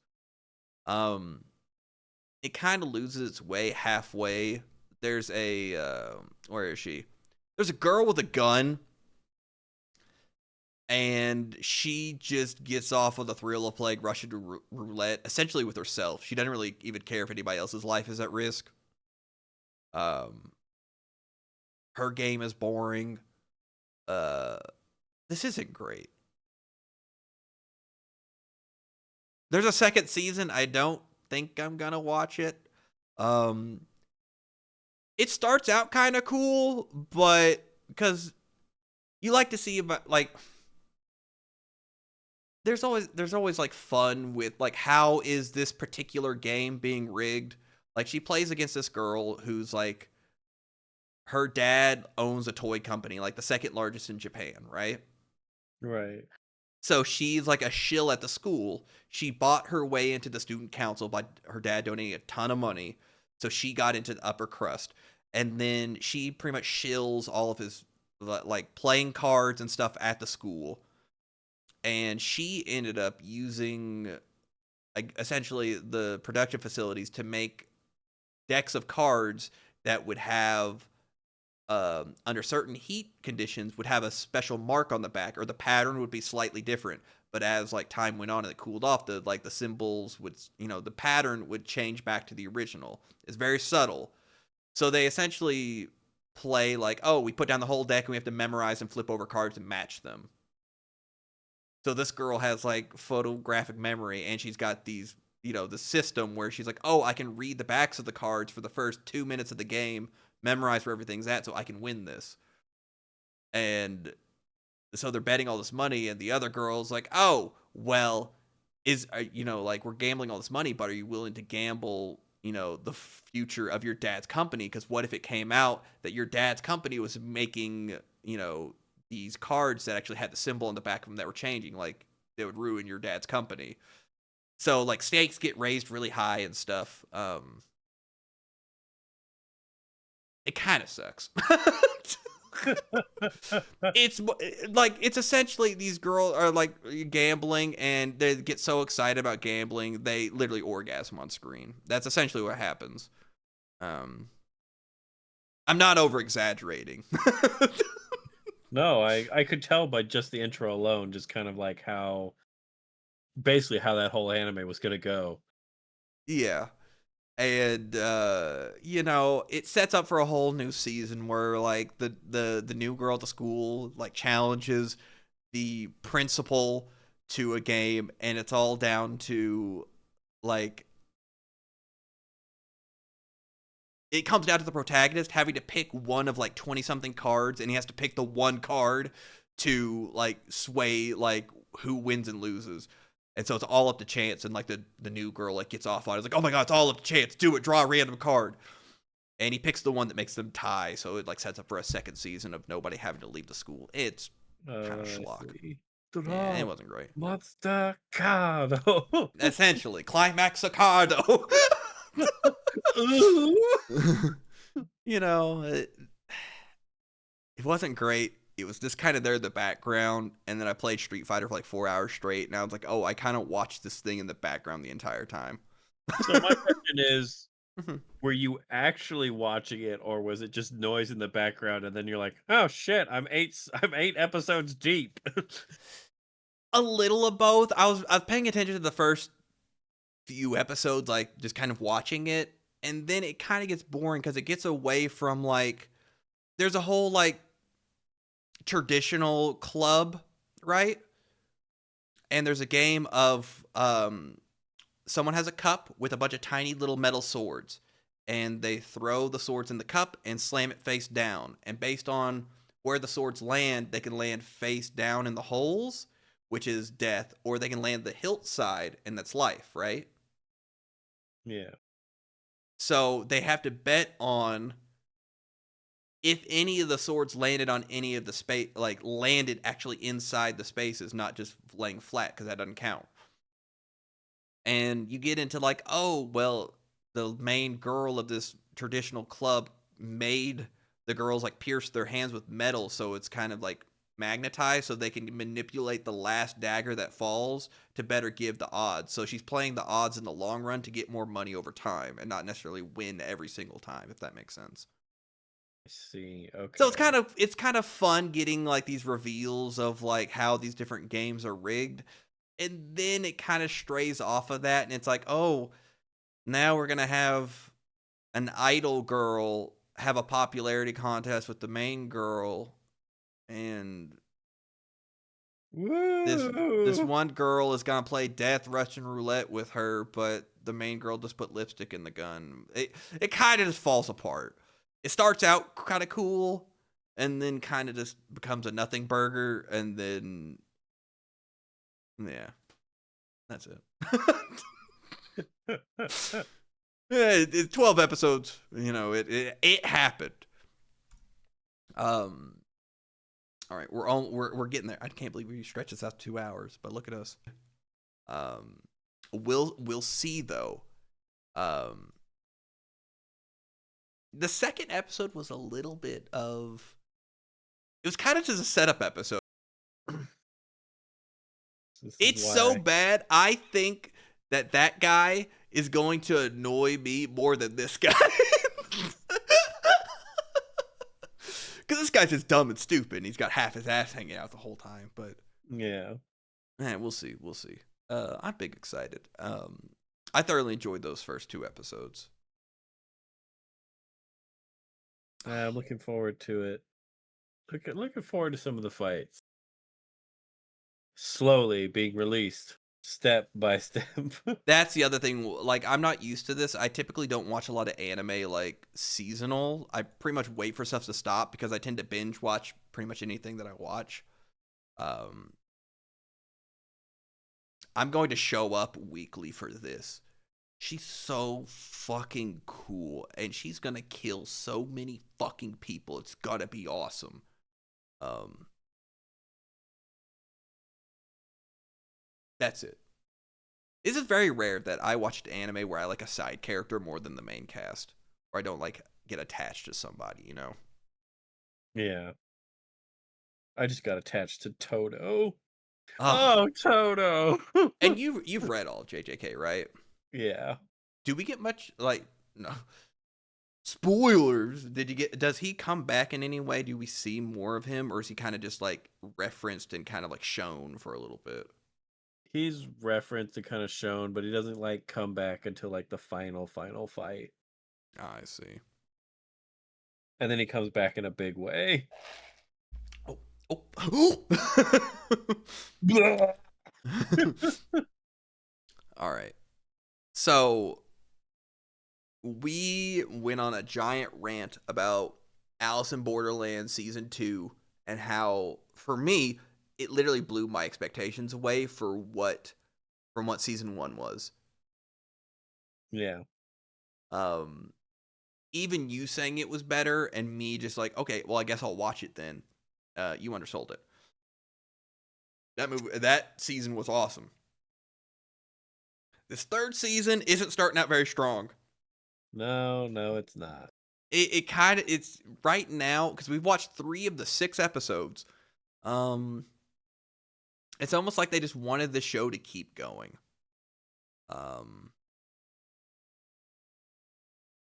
The games aren't very like, because at least the second one, the games are kind of interesting and how they operated and whatnot.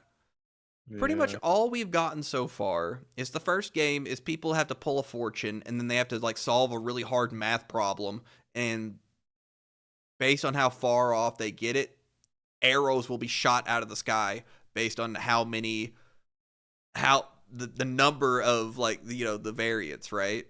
Yeah. I mean that shot is pretty cool though. With it It with was the a cool like shot. arrows. It was They're coming. you know, spoilers, they like had one of the guys pulls a fortune that says, "Oh, name like what's the population of, the world?" Yeah, the planet, yeah. And a guy says 7.9 million and they're like, it's actually 8 or no, 7.9 billion. And then it's like, no, it's 8 billion. So 100,000 fire arrows get shot at them. No, 100 million, I'm sorry. Wait, is my math right? Yeah, 100 million. Yeah. And that was the first game. It kind of was just whatever, I guess. I guess that shot paid for it. And then the second game was literally just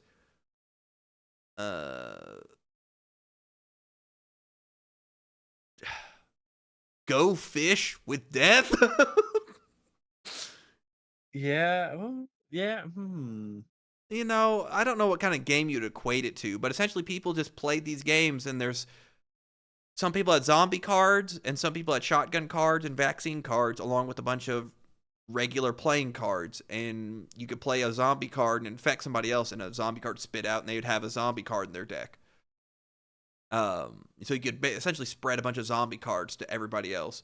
Or if, someone had a shotgun card and they played at the same time that the other person played the zombie card, a gun would shoot the zombie person in the head.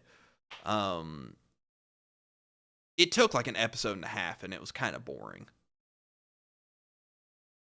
And Yeah, it was very hard to follow and figure out what the fuck was happening. I felt really stupid at the end because the way he explained it was like, yeah, I was a zombie from the beginning and I infected everybody. It's like, well, why wouldn't you just do that in the first place anyways if everybody who was going to be on the winning side was going to live the game? I don't understand. It's like, oh, the deterrent is you might get shot. And it's like, yeah, but what if you just...